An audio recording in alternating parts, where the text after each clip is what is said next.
E essa ação no STF continua repercutindo e de forma polêmica na política brasileira e na mídia internacional. Nos Estados Unidos, o candidato à presidência, Donald Trump, quer criar uma comissão de executivos empresariais para analisar programas públicos a serem cortados. O bilionário Elon Musk é um dos nomes cotados para compor essa comissão. O empresário já demonstrou várias vezes que teria muito interesse em participar da administração pública. Muito bem. Meu querido Diogo da Luz, caso o Donald Trump venha se sagrar vencedor na eleição dos Estados Unidos, essa proximidade dele com o Elon Musk, dizem que o Elon Musk está doando 45 milhões de dólares por mês para a campanha do Donald Trump, faria com que o Brasil passasse a se tornar adversário dos Estados Unidos, uma vez que a gente sabe que, como em todo local, o poder empresarial tem muita penetração na Casa Branca. Não diria que adversário do Brasil e Estados Unidos propriamente. Acho que Elon Musk seria bem-vindo no conselho de qualquer empresa. Sujeito extremamente polêmico, sem dúvida alguma, de vida pessoal bastante conturbada, a relação difícil com seu pai, seus casamentos, com seus filhos, mas ninguém pode negar.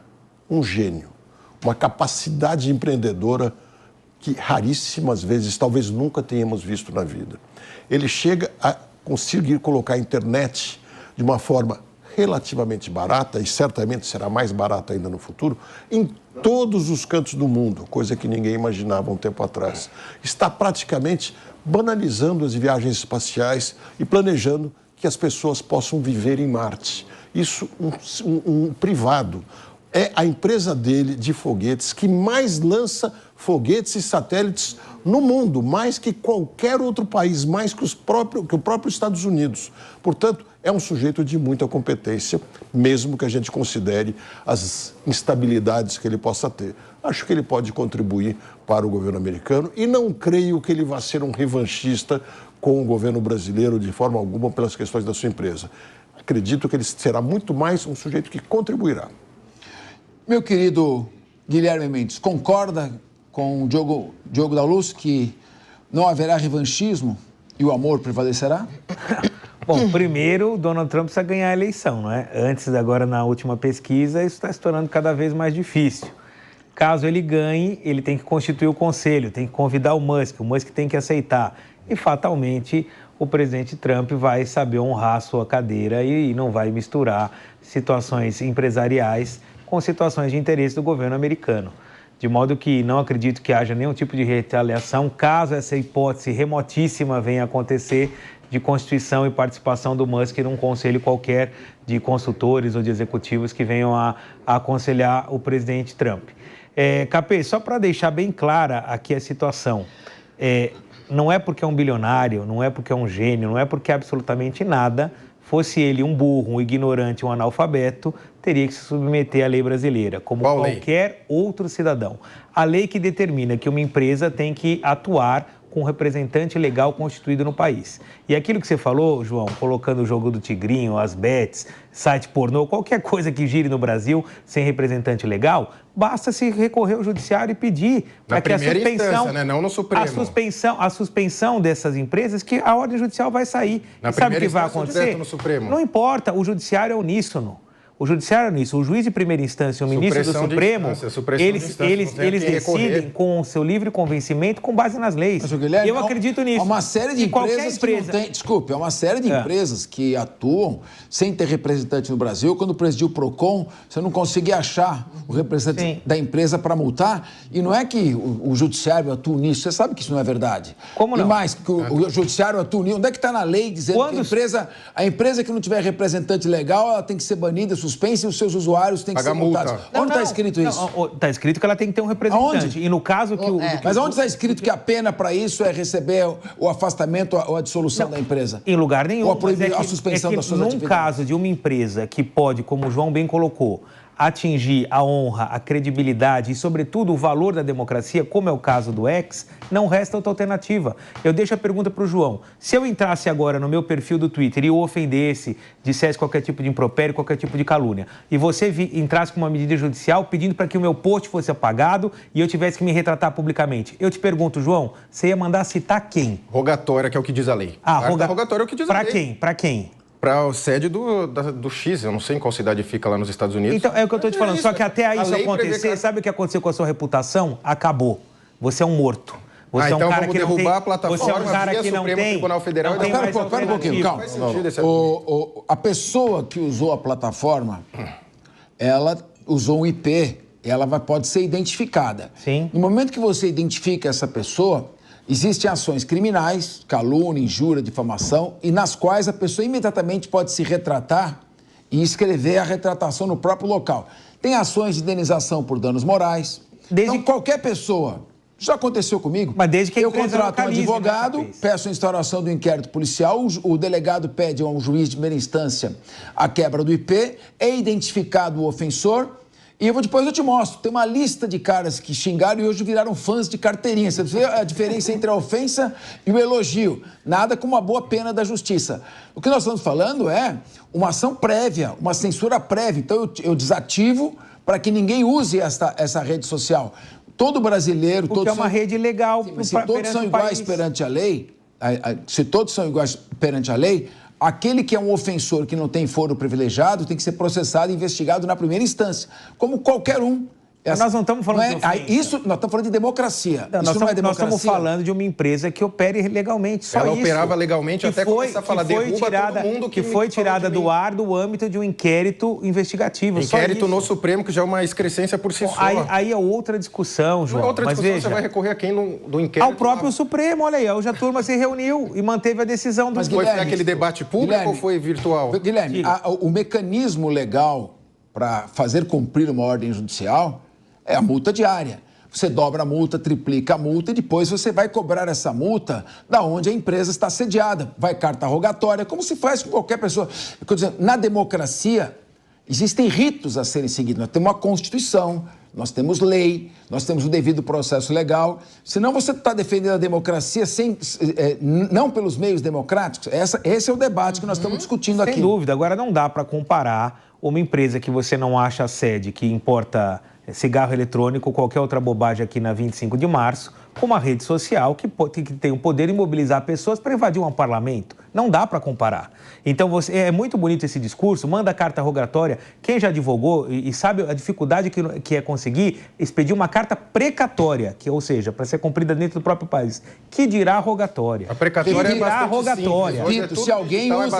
Se alguém usa de uma rede social para provocar atos de terrorismo, para provocar balbúrdia, que é o que mais acontece para incitar a prática de crime, para isso é que existe a Polícia Federal, a polícia, para poder identificar as pessoas, levá-las às barras da justiça, dentro do devido processo legal, no juízo que tem a competência constitucional para julgá-las, assegurar o direito de defesa, se a pessoa for perigosa, prendê-la preventivamente. Estou dizendo, é como diz a lei. Se você começa a não seguir exatamente o rito legal, você começa a estabelecer critérios perigosos. Aí você vai no casuísmo. Sim, mas eu não acho que, nesse caso em particular, não há casuísmo nenhum. O ministro Alexandre de Moraes agiu dentro da lei, os seus pares dentro do Supremo confirmaram a decisão. Perfeito. E se for para o pleno, vai confirmar novamente. Guilherme, esse é o debate. Guilherme, eu tenho assim, algumas questões a serem colocadas em relação ao seu posicionamento. Primeiro, a partir do momento em que existe uma decisão judicial para proibição da veiculação de ideias, de propostas, inclusive uma interação social, político-social, dos próprios parlamentares, dos próprios políticos, porque esta plataforma supostamente teria descumprido algumas imposições judiciais e legais, você automaticamente está, sim, retrocedendo a ampliação desse dinamismo de informações. Sabemos muito bem que a plataforma X, ela não se restringe a informações veiculadas no nosso país. Sabemos muito bem que é uma fonte riquíssima de informação, principalmente aqueles que atuam com políticas públicas. Inclusive eu, diariamente via qual eram as tendências políticas mundiais na plataforma X. Existe ali uma forma, um algoritmo de já te entregar o que está sendo falado no mundo. Então, proibir o acesso a informações mundiais, porque de repente houve um descumprimento legal e a partir do momento da incompetência em não saber constranger o cumprimento da obrigação, existe o radicalismo e em ceifar a população brasileira de informações, eu vejo uma desproporção, uma falta de razoabilidade nessa decisão judicial. E no mesmo sentido, professor, eu vi o senador Sérgio Moro falando que pela Constituição Federal, os parlamentares, eles têm sim imunidade da palavra, opiniões, eles devem sim ter uma relação mais íntima com seus eleitores, até para uma contraprestação do que está sendo feito no ambiente público. Então ele determinou que as suas ideias continuem sendo veiculadas através de um correspondente nos Estados Unidos. Então, até a decisão final, porque até o presente momento foi a primeira turma, 5 ministros que confirmaram essa decisão. Temos 11 ministros. Então, é uma desproporção. Não estamos defendendo o descumprimento da lei, muito menos o descumprimento de sentença judicial. O que nós estamos discutindo é a desproporção, é o prejuízo causado para a punição de um que não cumpre a lei para todos aqueles outros que utilizam as informações como o bem mais valioso na sua interlocução para políticas públicas. Agora, vamos ouvir um pouco o João Belutti nisso aqui. João Belutti, qual que é a tua visão, a tua posição? Até porque, Capês, quando foi o que o Elon Musk alega é que foram intimados para derrubar diversos perfis nas redes sociais, e o que ele alega é que não foi respeitado o devido processo legal nesse sentido, porque falou, derruba os perfis de A, B, C, D, E e F. Aí, só que não vem na sequência, intime essas pessoas, inclua-as no inquérito, não. E o que essas pessoas alegam? Os advogados sequer têm acesso aos inquéritos. Então você tem tudo no Supremo, sem instâncias, e as pessoas alegando, não foi respeitado o devido processo legal. Esse que é o ponto, a gente está fazendo um recorte de não ter assédio aqui como se fosse essa a única causa. Agora, tem uma questão também interessante que eu queria colocar, queria ouvir também todos, o Guilherme Mendes inclusive. Há um princípio constitucional de que a pena não pode passar da pessoa do delinquente, né? Vamos imaginar que o Elon Musk tenha cometido um crime, muito bem, mas ele recebeu uma pena, ainda que não seja uma pena criminal. Esta pena, sendo um castigo, ela não pode alcançar outras pessoas que não participaram do processo e não cometeram o crime. No momento em que outros usuários que usam aquela rede e tentam, de alguma maneira, buscar continuar servindo dela, claro que se for para cometer crime, que sejam processados, mas no momento em que eles estão buscando o acesso à rede para poder se manifestar dentro da lei, como é que eles podem ser atingidos por uma decisão quando eles não cometeram nenhuma desobediência à ordem judicial, não incorreram em nenhuma ação criminal, nenhum abuso no direito de manifestação e estão sendo alcançados? Não seria também uma violação ao princípio constitucional de que a pena não pode passar da pessoa do delinquente? E veja, isso não é juridiquês, isso é fácil de entender, é um princípio geral, um princípio inclusive humanitário que vem desde ali dos ideais da Revolução Francesa, ou um pouco antes, em 1688, da Revolução Gloriosa. Queria começar pelo Diogo da Luz.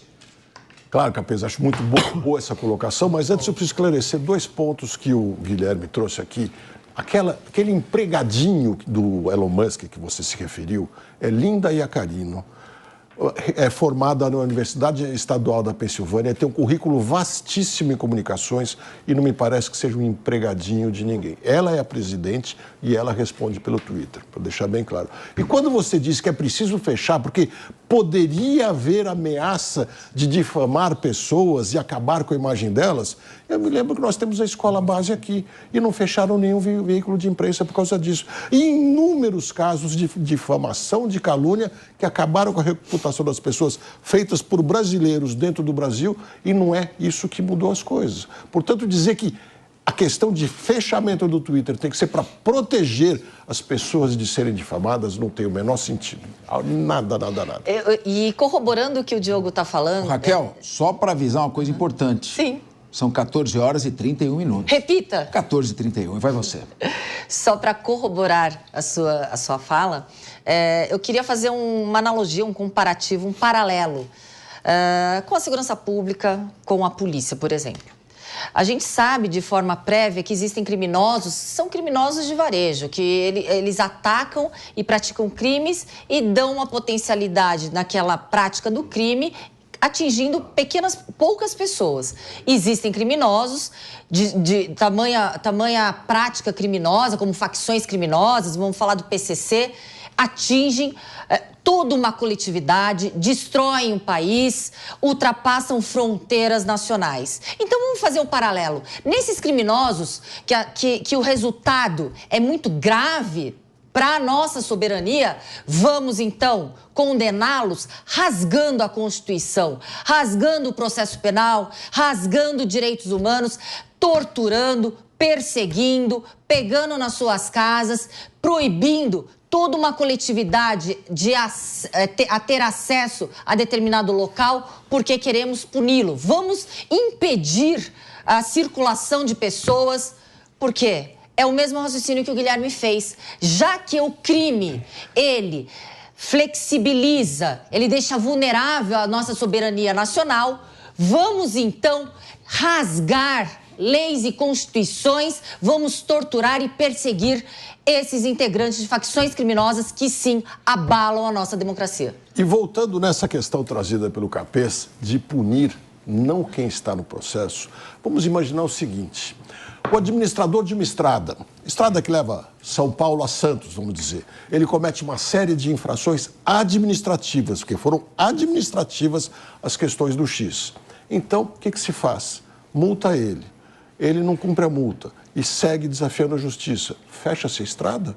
Faz sentido isso? Ou se for um hospital, como eu já disse algumas vezes aqui, vamos fazer como?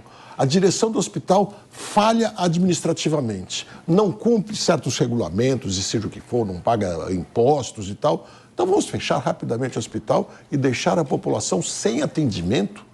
É isso que faz sentido? Nenhum. Perfeito.